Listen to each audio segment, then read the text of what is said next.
दोस्तों नमस्कार। हमारी आज की कहानी है दो मित्रों, धर्म बुद्धि और पाप बुद्धि की कहानी। हिम्मतनगर नामक एक शहर में दो घनिष्ठ मित्र रहते थे, धर्म बुद्धि और पाप बुद्धि। धर्म बुद्धि ईमानदार, मेहनती और सत्यनिष्ठ था, जबकि पाप बुद्धि चालाक, स्वार्थी और कपटी था।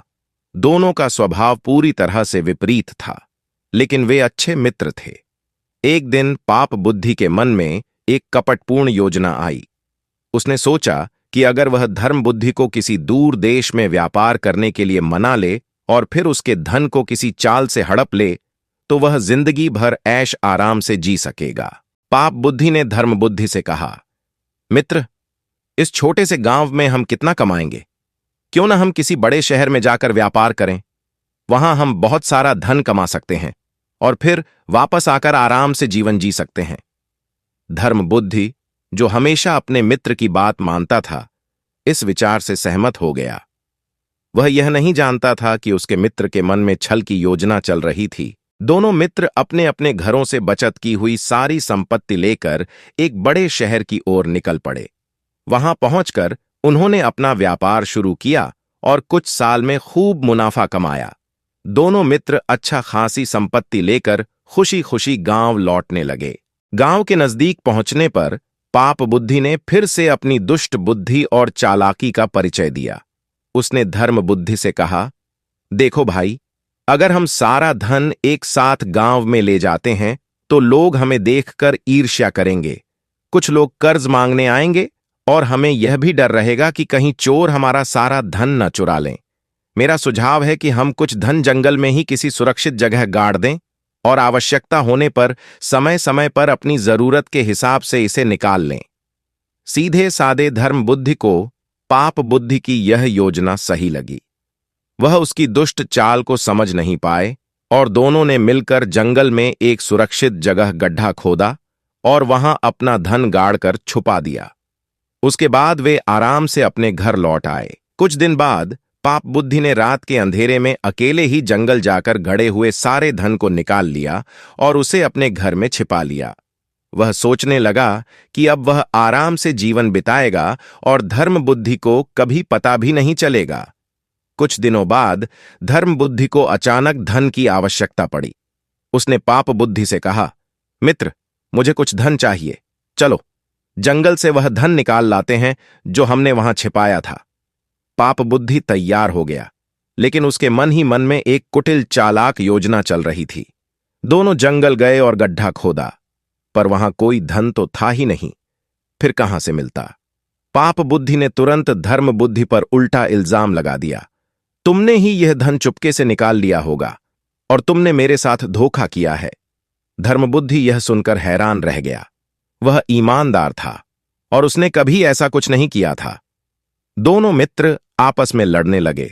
लड़ते लड़ते गांव पहुंचे और अंततः यह मामला गांव के मुखिया के सामने ले जाया गया। मुखिया के सामने दोनों ने अपना अपना पक्ष रखा। पाप बुद्धि ने बड़े नाटकीय ढंग से धर्म बुद्धि पर चोरी का आरोप लगाया। मुखिया ने निर्णय लिया कि इस मामले की गहराई से जांच की जाएगी।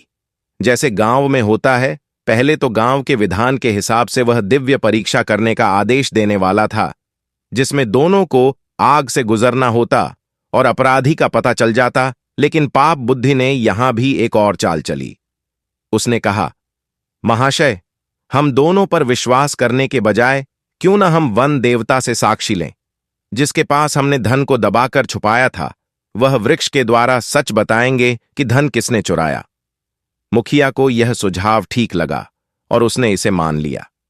पाप बुद्धि ने पहले से ही अपनी योजना बना रखी थी। उसने अपने बूढ़े पिता को समझाकर जंगल के एक पुराने सूखे पेड़ के खोखले तने में छिपा दिया। अच्छी तरह समझा दिया कि पूछने पर क्या क्या उत्तर देना होगा।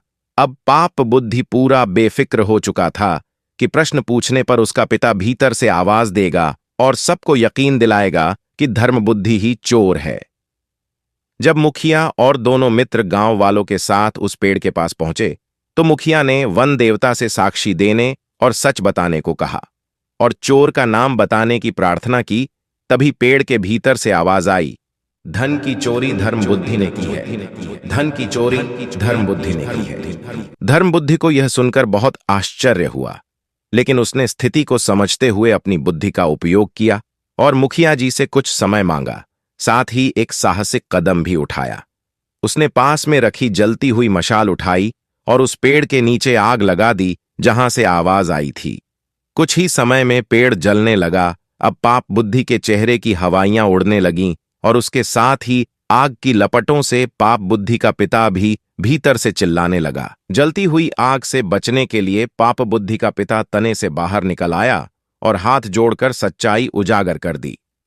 उसने स्वीकार किया कि यह पूरी योजना पाप बुद्धि की थी और उसने ही सारा धन चुराया था। यह सुनकर मुखिया को सारा सच समझ में आ गया। मुखिया ने पाप बुद्धि को उसके कपटपूर्ण व्यवहार और धोखाधड़ी के लिए कड़ी सजा दी और धर्म बुद्धि को उसका पूरा धन लौटा दिया गया। मुखिया ने धर्म बुद्धि से कहा, मनुष्य का यह धर्म है कि चाहे कोई कितना भी बड़ा हो जाए, उसे हमेशा सदाचारी रहना चाहिए। सच्चाई और ईमानदारी अंततः विजयी होती हैं, जबकि कपट और छल का अंत बुरा होता है।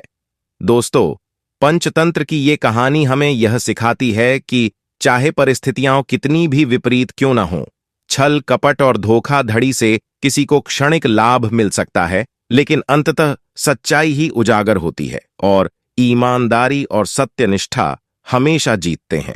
वीडियो देखने के लिए आपका आभार, धन्यवाद। आशा है आपको यह कहानी पसंद आई होगी। यदि पसंद आई तो कृपया वीडियो को लाइक करें, शेयर करें और अपने इस चैनल को सब्सक्राइब करें। धन्यवाद।